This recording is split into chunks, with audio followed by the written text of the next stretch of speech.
하나님께서 이사야를 선지자로 부르실 때, 그러니까 하나님의 소명을 받는 장면입니다. 그런데 부르심을 받기 전에 이사야가 먼저 본 것들이 있어요. 이사야 6장 1절과 3절 말씀 잠깐 보면요, 우시야 왕이 죽던 해에 내가 본즉 주께서 높이 들린 보좌에 앉으셨는데 그의 옷자락은 성전에 가득하였고, 또 3절입니다. 소로 불러 이르되 거룩하다 거룩하다 거룩하다 만군의 여호와여, 그의 영광이 온 땅에 충만하도다 하더라. 이사야가 부르심을 받으면서 먼저 본 것은 뭐냐면 하나님의 영광이, 그 하나님의 거룩함이 온 땅에 충만한 것을 본 거예요. 근데 그 하나님의 영광을 보고 하나님의 거룩함을 딱 본 이사야가 그것을 본 순간 얼마나 자신이 연약하고 죄인이었는지를 깨닫게 된 겁니다. 자신이 얼마나 부정하고 죄 많은 사람인지를 깨닫게 된 거예요. 그래서 하나님이 부르시는데 감히 하나님 앞에 자기가 설 수 없는 사람이었다는 사실을 깨닫는 겁니다. 본문 5절에 그렇게 고백하고 있어요. 그럼에도 불구하고 여러분, 하나님은 이사야를 부르셨습니다. 그럼에도 불구하고 저와 여러분들을 부르셨어요. 그럼에도 불구하고 저와 여러분들을 쓰시겠다고, 여러분들을 구원하시겠다고 하나님은 오늘도 저와 여러분들을 부르셨습니다. 그 이후에 이사야 선지자의 고백은 7절 나를 보내소서입니다. 처음에 하나님께서 부르실 때는 하나님의 그 영광을 보고 그 거룩함을 보고 이거는 도저히 나 같은 존재는 감히 설 수 없는 곳이구나, 이런 것들을 다 깨달았다가 결국에는 그럼에도 불구하고 하나님은 이사야입니다. 하나님은 이사야가 필요했어요. 나를 보내소서라고 고백합니다. 여러분, 하나님은 시대마다 하나님의 일을 하는 데 있어서 항상 사람을 불러 세우셨어요. 하나님이 천사를 부려서 하나님이 이 땅에 오셔서 다 처리할 수도 있지만 하나님은 그렇게 하지 않으셨습니다. 항상 그 시대에 그때에 필요한 사람을 불러 쓰셨습니다. 요셉도 그랬죠. 모세도 그랬죠. 여호수아도 그랬습니다. 요셉이 처음부터 하나님 나를 보내소서 했던 것이 아니라 죽을 고생을 하고 형들에게 매맞고 죽임당할 위기에 있었지만 결국에는 그런 요셉도 하나님은 부르셔서, 먼저 부르셔서 요셉 한 사람을 세우신 뒤에 그의 모든 가문을 구원하시잖아요. 모세는 어땠습니까? 모세는 살인자예요. 살인자였습니다. 그런데 하나님은 그의 종족, 그 민족을, 이스라엘 백성들을 위해서 모세를 부르셨어요. 80세의 소명을 받았습니다. 80세. 우리 권사님 정도 나이대 돼가지고 나는 늙어서 못하는데, 근데 하나님 그때 부르셨어요. 내가 너를 쓰겠다. 12 제자들은 또 어떻습니까? 낚시꾼들이었어요. 어부였어요. 세리였습니다. 하나님과 복음과 전혀 상관없는 인생을 살던 사람. 그러니까 우리가 생각할 때는 하나님 앞에 다 훈련되어져서 저 정도, 저분 정도면은 하나님이 쓰셔도 되겠다 생각하지만 우리의 생각과 하나님의 생각은 달라요. 부르셨어요. 일방적으로 부르십니다. 오늘도 우리가 뭔가 잘나서 우리에게 뭐 쓸모가 있어서 하나님이 우리를 부르신 것이 아니에요. 죄 많은 인생, 하나님의 은혜가 아니면 천국 문턱도 못 갈 저와 여러분들 하나님은 쓰시겠다 부르신 겁니다. 오늘도 이 시대가 시대적으로 보면 두 가지예요. 하나는 주의 영광이 그 어느 때보다 가득한 시대입니다. 주의 거룩함이 그 어느 때보다 가득한 시대예요. 반면에 두 번째로는 그렇기 때문에 악한 어둠의 역사, 마귀의 역사도 더 발악을 하는 시대이기도 합니다. 왜? 자기의 심판이 얼마 남지 않은 것을 알고 있기 때문에 얼마나 마지막까지 살아보려고 꿈틀하겠어요. 그래서 저와 여러분들을 부르셨습니다. 저와 여러분들을 쓰시겠다는 거예요. 저와 여러분들을 세우시겠다는 거예요. 여러분의 가정을 세우겠다는 겁니다.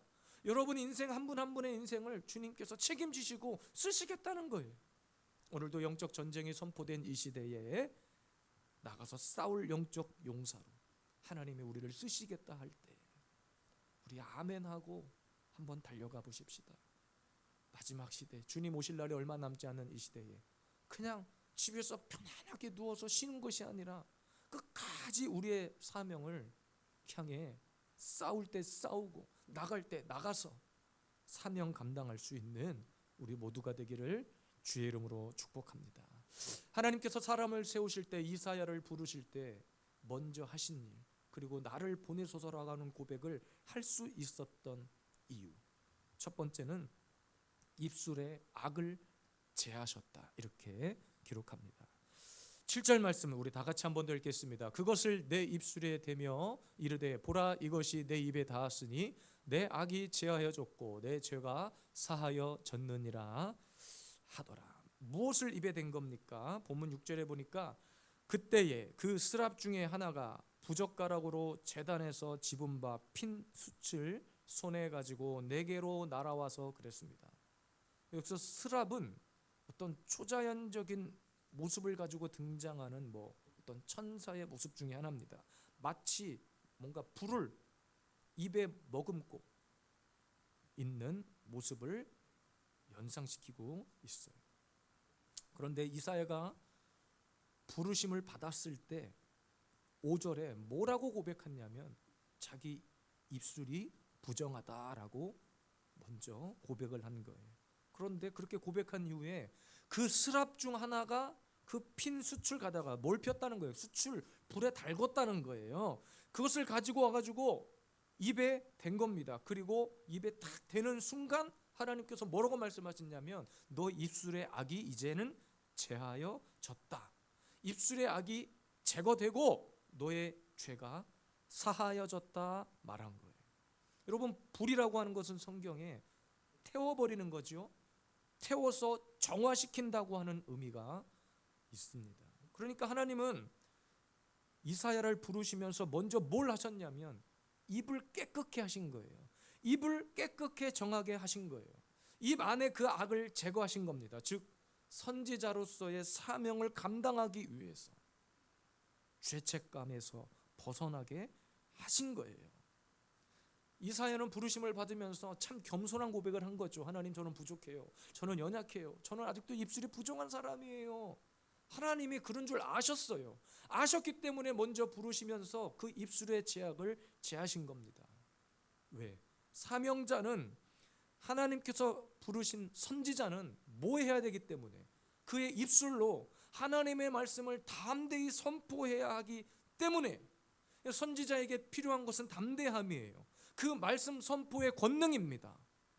오늘도 저와 여러분들을 하나님께서 부르실 때 연약한 줄 아시고 부르셨어요. 부족한 줄 알고 부르셨습니다. 그래서 하나님, 저는 못해요가 아니라 그럼에도 불구하고 주님이 나를 쓰시고자 할 때 이미 주님이 우리의 모든 죄악, 우리의 연약함을 아시고 뭘 주셨는가? 말씀을 선포할 수 있는 그 담대함, 그 말씀의 권능을 먼저 우리에게 회복시켜 주십니다. 그런데 이 시대는요, 이런 교회, 목사, 성도, 이런 담대함을 찾아볼 수가 없어요. 그러니까 주님이 우리를 부르실 때 저는 못해요. 왜 하필 접니까? 저보다 더 건강한 저 젊은이들을 쓰세요. 때로는 겸손한 고백일 수 있지만 아까도 말씀드렸다시피 주님이 우리 연약한 거 다 아세요. 삶의 상황과 형편을 주님이 다 아십니다. 아심에도 불구하고 주님은 자꾸 부르셔서 나를 쓰시겠대. 근데 나를 부르셔서 쓰시겠다고 할 때는 하나님께서 이미 우리의 삶에 부족한 것, 연약한 것들을 고쳐주시겠다는 거예요. 채우시겠다는 거예요. 우리가 전도를 하려고 마음을 먹잖아요. 그동안엔 시간이 없어서 못했고, 뭐가 없어서 못했고, 뭐가 부족해서 못했어요. 그런데 그럼에도 불구하고 목사님이 오늘도 이렇게 광고하시는구나. 그러면 지금 여러분들을 쓰시겠다는 거예요, 하나님께서. 그러면 그때 여러분들이 해야 될 것은 이래서 못하고 저래서 못하고가 아니라 그럼에도 불구하고 나를 쓰시겠다고 말씀하시는구나. 딱 발걸음을 내딛는 순간 하나님은 우리의 삶을 책임지십니다. 이미 우리의 연약한 것에서 주님은 벗어나게 하십니다. 주님이 몰라서 깜빡하고 그거 실수해서 우리를 부르신 게 아니에요. 먼저 우리의 입술을 정하게 하십니다. 그리고 담대하게 말씀을 전할 수 있게 하시는 거예요. 여러분, 목사님들 중에서도 설교하는 것이 두려우신 분이 계셔요. 저도 처음엔 그랬어요. 제가 뭐 잘났다고 막 강단에 서서 말씀을 전하고 선포하는 게 처음부터 태어날 때부터 이렇게 태어난 것이 아니에요. 여러 번 간증했죠. 치열한 훈련 중에 하나님이 저를 다듬어 가시고 만들어 가셨거든요. 그 목사님, 스승 목사님, 저를 지도해 주신 목사님이 앞에 앉아 계시면 아무리 원고를 제가 아주 퍼펙트하게 준비를 해도 이게 심장이 두근반 세근반 떨려서 말씀 전하는 것이 쉽지 않았어요. 내가 정말 사람에게 말씀을 선포하는 것인지 아니면 목사님한테 검사 받으려고 설교하는 것인지 헷갈릴 정도였어요. 그런데 하나님은 저에게 뭘 주셨는가? 그런 훈련 뒤에 담대함을 주시더라고요.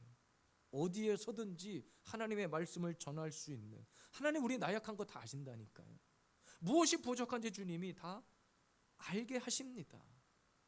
그런데 마귀는 계속해서 우리에게 야, 너가 뭘 한다고? 너가 무슨 전도야? 너가 무슨 목사야? 그러니까 계속 우리의 과거의 연약함을 마귀는 들춰냅니다. 하나님, 저 아직도 술 못 끊었어요. 아직도 담배 못 끊었습니다. 그런데 저 같은 것이 무슨 말씀을 전합니까? 그것은 이런 유행어가 한때 있었죠. 그건 네 생각이고 하나님의 생각은 우리와 전혀 달라요. 근데 우리를 계속 쓰시겠다는 거예요. 이사야도 그랬어요. 그런데 먼저 그 이사야의 고백 앞에 주님은 입술의 악을 제하시고 그 죄악을 사해 주십니다. 하나님의 일을 맡겨서 그 일을 할 수 있도록 하나님은 모든 것들을 딱 세팅하고 준비하셔서 내가 그 일을 할 수밖에 없도록 저와 여러분들을 부르신 겁니다. 그래서 우리는 과거에 매일 필요가 없어요. 과거에 마귀가 저에게도 찾아와서 늘 속삭이는 것은 야, 너가 무슨 목사야? 너 옛날에 그런 죄악을 범했었잖아. 야, 너 옛날 유경수 생각하면 네가 무슨 목회를 한다고 그냥 목사 딱지 때 늘 그랬단 말이에요. 그러니까 그런 마음이 들 때마다 야, 다 내려놔야 되겠구나. 나는 목사하면 안 되겠구나. 나 같은 것은 목회를 하면 큰일 나겠구나. 근데 여러분, 이것은 100% 마귀의 생각이에요. 그럼에도 불구하고 주님은 저를 목사로 세우셨어요. 우리 가문의 유일한 목사로 먼저 부르셨어요. 제 다음 세대에 누가 또 목회자가 나올지는 모르지만 먼저 저를 목사로 세우신 것은 이것은 하나님이 하신 일입니다. 이번에도 제가 목회자 수련회를 다녀왔잖아요. 정말로 첫날부터 하나님의 은혜가 막 쏟아져요. 첫날 저녁 집회를 하는데 첫날 말씀의 제목이 누가복음 10장 말씀을 통해서 추수할 일꾼을 보내소서였어요. 아마 제 아내는 오늘 제가 이 말씀 본문을 딱 선택한 걸 보고 아, 그때 깨달은 말씀이구나 아마 아내는 속으로 생각하고 있겠네요. 첫날 말씀이 추수할 일꾼을 보내소서였거든요. 근데 마지막 날 말씀에 뭐 있는 줄 아십니까? 이거예요. 나를 보내소서요. 그러니까 주님이 추수할 것은 많은데 추수한 일꾼이 적다. 근데 그 답이 어딨냐? 오늘 이사야서에 있는 거예요. 나를 보내소서. 그 추수한 일꾼이 저 옆에 있는 박 집사, 김 집사, 이 집사가 아니라 나를 보내소서였습니다. 그러니까 여러분, 나를 보내소서라고 고백하는 순간 하나님은 저에게 뭘 주시는가? 저와 여러분들에게 뭘 주시는가? 그 입술의 담대함, 입술의 권능을 이미 우리에게 주신다는 거예요. 선교할 때도 우리는 나를 보내소서라고 해야 돼요. 내가 못 가면 물질이라도 보내든지 기도에 막 융당 폭격을 쏟아붓든지 뭘 해야 되는데 나는 아니라는 거예요. 그런데 하나님은 지금 여러분들이 필요하시대요. 지금 우리가 그 일을 감당하기 원하신대요. 큰 대형 교회만 선교하는 게 아닙니다. 지난번 연합예배 때 설교 가운데 제가 그 얘기를 못해서 한이 되는데 우리 자녀들이 선교를 좀 가고 더 넓은 세상을 봐야 되는데 목사님들이 돈이 없어요. 다 개척교회고 어려우니까. 그러니까 여러분 생각할 때는 아유 무슨 개척교회가 선교 간다고 저 난린가. 그게 아닙니다. 여러분 돈 벌어서 이때 쓰는 거예요. 돈 있을 때 이때 쓰는 거예요. 여러분이 가면 제일 좋지만 내가 우리 다음 세대들을 위해서라도 내가 이거 하겠다. 쏟아붓겠다. 이번에 제가 수련회 갔을 때 주제가 뭐였냐면 나라, 교회, 다음 세대였어요. 다음 세대. 다음 세대를 위해서 지금 부모인 저와 여러분들의 세대가 뭘 해야 되는 줄 아십니까? 열심히 돈도 벌어야 되고 열심히 신앙생활도 해야 되고 열심히 부르심에 순종도 해야 되지만 여러분을 하나님께서 쓰시고자 한다고 할 때 나를 보내소서 해야 되는 거예요. 그것이 밑바탕이 되어질 때 다음 세대에게도 흘러가는 거예요. 목사님들이 돈이 없어서 선교를 못하겠다. 그래서 1년 동안 적금 같은 걸 부어서 돈을 모으자고. 제가 볼 때는 돈 못 모읍니다. 어떻게 돈을 모아요? 목사님들이 무슨 생활비를 사례비를 막 수백만 원씩 받으시는 것도 아니고 어떻게 모은답니까? 감동된 누군가가 내가 책임지겠습니다. 다녀오십시오. 이렇게 해도 될까 말까인데 무한 선교답니까? 지금 이 판국에 이 어려운 시국에 선교를 간답니까? 아니요. 다 어떻게 다음 세대를 세운다는 거예요.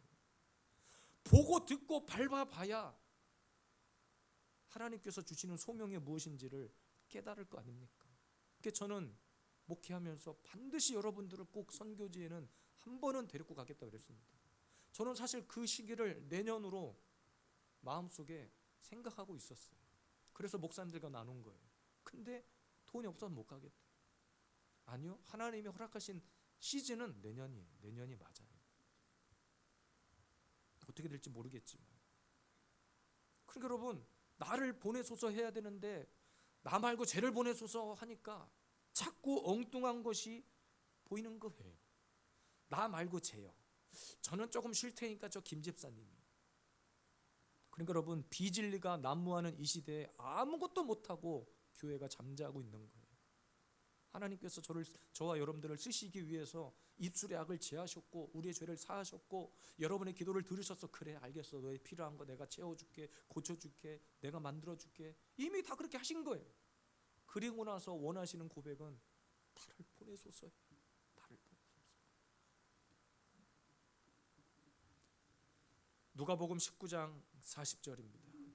대답하여 이르시되 내가 너희에게 말하노니 만일 이 사람들이 침묵하면 돌들이 소리 지르리라 하시니라. 이게 무슨 말인 줄 아십니까? 아무것도 안 하고 있는다고 되는 것이 아니에요. 침묵하는 것도 하나님은 용납하지 않으십니다. 침묵하는 것도 하나님은 용납하지 않으세요. 겸손하다고 그냥 가만히 있는 것이 하나님이 원하시는 것이 아니라 하나님은 담대히 나가서 외치기를 원하세요. 나라의 법이 잘못됐으면 잘못됐다라고 말할 수 있어야 돼요. 제가 여러 번 말씀드렸잖아요. 포괄적 차별금지법, 동성애가 성경의 질서 안에 잘못됐으면 이거 잘못된 거 다 알아요, 우리는. 근데 잘못된 것을 나라에서 자꾸 법으로 정하려고 해요. 근데 더 큰 문제는 뭔지 아십니까? 이것을 딱 한번 법으로 정해놓으면 그 안에 속해 있는 모든 하위 법안들 있잖아요. 그거 가지고 교회를 압박합니다.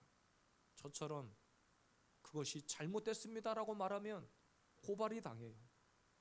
저처럼 설교가 유튜브로 흘러나가는 목사님들은 더 그러겠죠. 아유, 그러면 유튜브에 설교를 안 올리면 되잖아요. 아니요. 진리를 알리기 위해서라도 저는 올려야 되겠어요. 고발을 당할지언정, 제가 감옥에 갈지언정, 그것이 잘못된 것은 잘못된 거잖아요. 우리 다음 세대들에게 그런 세대를 물려주면 안 되잖아요. 오늘 아침에도 우리 아이들과 먼저 주일학교 예배를 드리면서 그 이야기를 했어요. 친구들과 대화 속에서 친구들이 그렇게 말하면 너 어떻게 대답할 수 있겠냐. 그러니까 우리의 논리는 말씀의 논리여야 하는데 세상에 많은 사람들은 자꾸 인권, 평화를 얘기하면서 하나님 말씀과 상관없는 이야기를 한단 말이에요. 그럼 외쳐야 될 거 아니에요. 전해야 될 거 아니에요. 그거 잘못됐다고. 왜 침묵하냐고요. 나를 보내소서 해야 되는데 저 사람을 보내소서 하면 안 된다고요. 우리가 수요일날 복음을 전하는 것도 물티슈 하나 전해주는 거 그거 아무것도 아닌 것 같죠? 하나님이 얼마나 그 일을 기뻐하시는 줄 아십니까? 얼마나 그 일을 귀하게 여기다 말씀하신 줄 아세요? 주의 전을 채우는 거 그냥 가만히 앉아있다 기도만 한다고 채워지는 게 아니에요. 가서 전해야 채워지는 거예요. 오늘도 하나님께서 저와 여러분들을 부르시고 전할 수 있는 담대함을 주셨습니다. 말씀의 권능을 주셨어요. 우리 부족한 거 연약한 거 주님이 다 아세요. 아시지만 여러분들을 쓰시겠다 하잖아요. 그때 오늘 주님 앞에 이사야처럼 나를 보내소서, 주님 나를 사용해 주세요, 함께 고백할 수 있는 우리 모두가 되기를 주의 이름으로 축복합니다. 두 번째입니다. 사람을 세우실 때 주님이 먼저 하신 두 번째 일은 주의 목소리를 듣게 하셨다는 거예요. 8절 말씀 한번 같이 읽겠습니다. 내가 또 주의 목소리를 들으니 주께서 이르시되 내가 누구를 보내며 누가 우리를 위하여 갈꼬 하시니 그때 내가 이르되 내가 여기 있나이다 나를 보내소서 하였더니. 오늘 본문의 이사야는 그 하나님의 부르심 즉 소명을 확인하는 순간 자원하여 그 소명을 감당하겠다는 고백을 드렸습니다. 여기서 주의 목소리를 들었다라고 하는 말은 이사야 입장에서 이렇게 생각한 거야. 아, 이거 내가 아니면 안 되겠구나. 내가 해야 될 일이구나. 이거 다른 선지자가 아니라 이거 내가 해야 될 일이구나. 그러니까 이사야 입장에서 확실한, 그러니까 주의 목소리만큼, 주의 음성만큼 확실한 응답은 없었던 거예요. 그러니까 우리도 마찬가지죠. 하나님의 음성, 하나님의 말씀만큼 확실한 응답은 없어요. 그러니까 하나님께서 사람을 세우실 때 먼저 하시는 일이 뭐냐면요, 소명을 딱 확인시켜 주시고 들려주시거든요. 그리고 나서 자원하는 마음을 주십니다. 자원하는 마음. 음성 왜 들려주겠어요? 그러니까 왜 말씀으로 확신이라고 하는 것을 왜 주었겠냔 말이에요. 자원하라고. 하나님 말씀이 오늘 이거구나 깨닫게 하신 이유가 뭐예요? 자원하는 마음을 주시기 위해서. 여러분, 하나님은 사람을 세우시고 부르실 때 거부할 수 없는 확실한 음성을 먼저 들려주세요. 그래서 그 음성을 듣는 순간 우리 마음 가운데 드는 생각은 이거 내가 해야 될 일이구나, 이거예요. 헌금을 드릴 때도 마찬가지 아닙니까? 기계적으로 우리는 보통 헌금을 드려요. 다 아닌 것처럼 하고 계시지만 주일날도 우리가 하나님 앞에 예물을 드릴 때 진짜 기도하고 감사해서 준비해서 드리는 예물인가? 아니면 그냥 지갑을 열어서 여러 개 중에 하나 챙겨서 그냥 하나 드리는 예물인가? 우리 한번 생각해 봐야 돼. 주신 모든 것들이 하나님의 것인데 진짜 나에게 베풀어 주신 은혜에 감사해서 드리는 예물인가? 돈이 많고 적음을 얘기하는 것이 아닙니다. 하나님 앞에 우리의 중심이 어디에 있는지를 제가 묻는 거예요. 정말 중요한 사실은 우리를 보내시는 주체가 누구라는 거예요? 하나님이라는 거예요. 제가 아니에요. 여러분들을 부르신 거는 유경수 목사가 아니라 하나님이 부르신 거예요. 예수님을 보내신 분도, 성령님을 우리에게 보내시는 분도 하나님이십니다. 지금 나를 보내시려고 음성을 들려주시는 분도 하나님입니다. 오늘 말씀에 또 주목해야 되는 것은 내가 보내며 그랬어요. 내가 보내며. 여기서 내가 보내며라고 하는 말에 담겨진 의미가 뭐냐면 특별한 일을 맡겨서 보냈다는 거예요. 특별한 일을. 그러니까 하나님이 우리를 부르신 것은, 그리고 나에게 맡기신 일이 그냥 보통 사람들의 일이 아니라 특별한 일이라는 거예요. 생명의 일이고 죽고 사는 문제에 관련된 일이라는 거예요. 복음을 전하는 것은 그런 일이에요. 왜 많고 많은 사람 중에 나를 부르셨는가? 왜 많고 많은 사람들 중에, 사실 이사야 동시대에 사역했던 수많은 선지자들도 있지만 왜 하필 이사야를 부르셨는가? 왜 많고 많은 사람 중에 오늘 하나님은 나에게 그 주의 음성을 들려주셨는가? 그 일에 가장 적합한 사람이 여러분이기 때문입니다. 복음 전하는 일에 가장 적합한 사람이 저와 여러분들이기 때문입니다. 그래서 부르신 거예요. 유경수 목사를 왜 예수 비전 세움교회 담임 목사로 세우셨는가? 이 교회 담임 목사로 가장 적합한 인물이 유경수 목사이기 때문에. 왜 여러분들을 먼저, 여러분의 가문에 앞서 가문 통틀어 여러분들을 가장 먼저 하나님의 자녀로 부르셨는가? 여러분이 먼저 하나님 앞에 인정받고 쓰임받을 수 있는 그런 사람이기 때문에 그렇습니다. 귀신도 여러분 아무나 건들지 않아요. 신내림 받은 사람들 이야기 있잖아요. 오늘도 뉴스를 보다가 그런 기사를 잠깐 스쳐 지나가며 봤는데, 항공사 승무원이었던 사람들이 있대요. 항공사 승무원이었는데 어느 순간 같은 직장에 다니는 승무원 몇 명이 다 그 일을 그만두고 다 신내림 받았다고 하면서 무당을 차렸다는 거예요. 무당집을 차렸다는 거예요. 근데 나중에 알고 보니까 어떤 아버지라고 불리는 어떤 남성분이 있었는데, 그분이 계속 그 사람들에게 어떤 가스라이팅처럼 그렇게 한 거예요.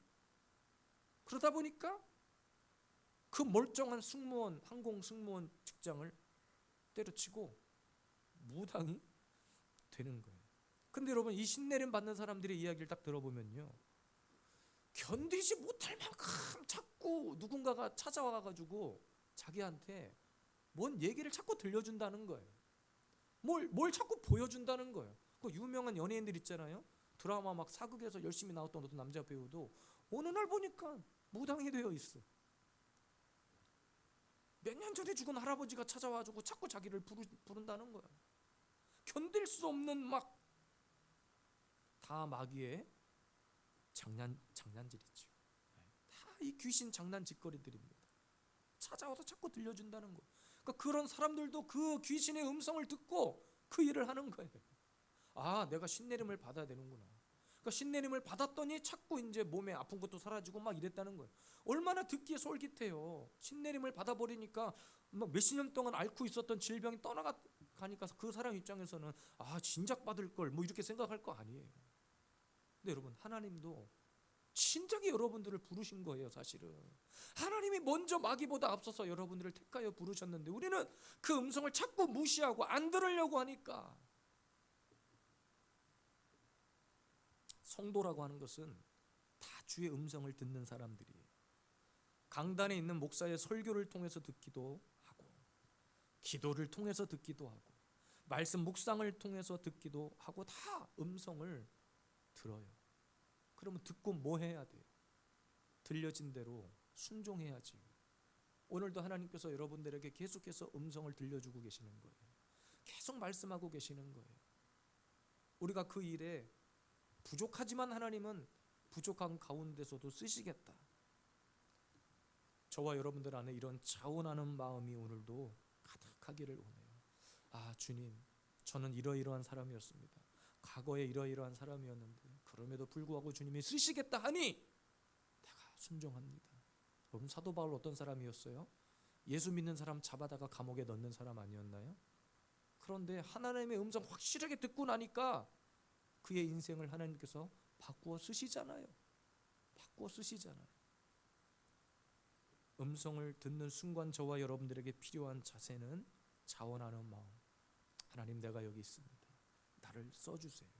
그래서 하나님이 우리를 부르시는 그 뜻에는 결코 후회함도 없고 실수도 없고 가장 완벽한 타이밍에 저와 여러분들을 부르신다는 사실입니다. 오늘도 사랑하는 주의 백성들, 저와 여러분들에게 하나님은 말씀하고 계세요. 내가 이 시대에 너를 쓰겠다. 너의 형편, 너의 상황, 모든 처지 내가 다 알고 있어. 그런데 내가 너 필요해. 근데 이 순간 우리가 딱 아멘하고 결단하는 순간 어떤 일이 일어나냐면 하나님은 우리의 삶을 지키시고 책임지십니다. 그 일을 딱 감당할 수 있도록 주님은 완벽하게 실수하지 않고 세팅해 놓으셨고 준비된 저와 여러분들을 부르신 거예요. 오늘 우리 예수비전 세움교회가 미약하나마 강단에서 저는 외칩니다. 비진리가 선포되는 이 시대에 하나님의 진리가 무엇인지를 저는 선포할 거고요. 이제는 목숨을 걸고 설교해야 될 시대가 왔기 때문에 그 사명 저에게 주셨기 때문에 저는 그렇게 할 겁니다. 그리고 여러분들은 저와 함께 그 일에 쓰임받는 오늘도 이사야와 같은 이 시대의 선지자처럼 부르심에 순종하고 나를 세우소서, 나를 보내소서. 오늘도 주님이 우리의 가정, 나의 삶을 책임지실 줄로 믿습니다. 나는 오직 하나님 부르심이 합당한 자가 되겠습니다. 오늘 결단하는 주의 백성들 되시기를 주의 이름으로 축복합니다.